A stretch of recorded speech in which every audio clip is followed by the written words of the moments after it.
There's growing buzz about data gleaned by NASA's Curiosity rover on Mars, specifically over the issue of methane detection on the red planet.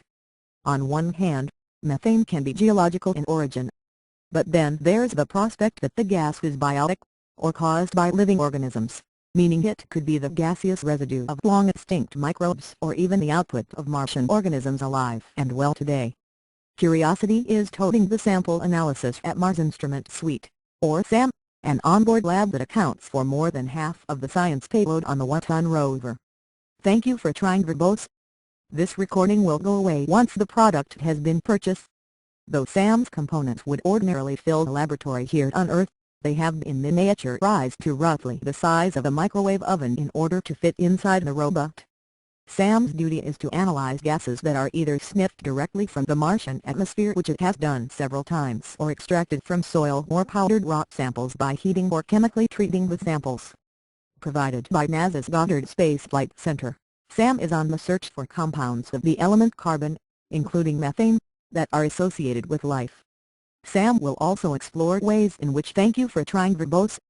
This recording will go away once the product has been purchased. Those compounds are generated and destroyed in the Martian ecosphere. According to Goddard's SAM website, determining the presence or absence of organic molecule would yield important science results. Either presence or absence would provide important information about the environmental conditions of Gale Crater, where Curiosity touched down on August 5.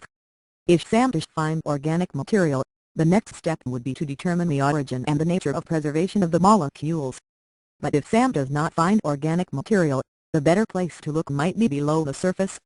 Thank you for trying verbose. This recording will go away once the product has been purchased. Key question: the key question about methane on Mars is not its presence, but its variability, said Chris McKay, space scientist and Mars specialist at NASA's Ames Research Center in Mountain View, California. As shown by many engaged in the methane on Mars issue, it is known that organics are falling onto the surface of Mars and that ultraviolet light produces methane from them, he told Space.com. So there will certainly be methane at some level, possibly well below 1 part per billion, McKay said. But what was surprising in the Mars Express thank you for trying verbose. This recording will go away once the product has been purchased.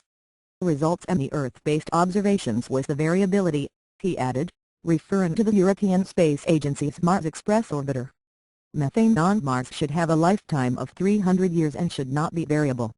If it is variable, this is very hard to explain with present theory.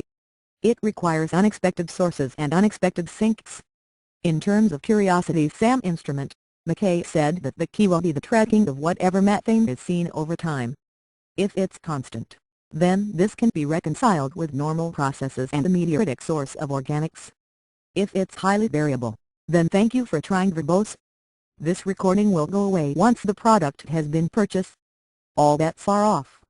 5 bold claims of alien life waiting to exhale methane should be there, said astrobiologist Dirk Schultz-Makuch of Washington State University in Pullman. One of his research interests focuses on the interaction of microbes with their natural geological environment in an aqueous medium.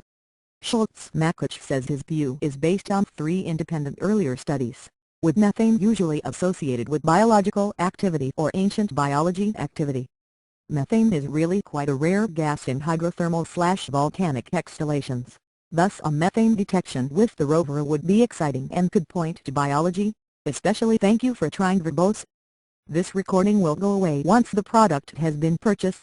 If detected in relatively large amounts, Schultz-Makuch told Space.com. Even more exciting, Schultz-Makuch said, would be if the carbon in the methane has an isotopic fractionation that is consistent with biology. If the methane is produced by organisms, for example, metabolism, then we expect a shift to the lighter isotopes. In essence, because life is lazy, same effect, with less work compared to inorganically produced carbon. Whether any Mars methane detections would be sufficiently high to determine the isotope ratio, Schultz-Makuch said, is a wait-and-see moment. But it would be very exciting to try and determine. Thank you for trying verbose. This recording will go away once the product has been purchased. The isotopic fractionation and a good inorganic baseline for carbon would be the next step in my view.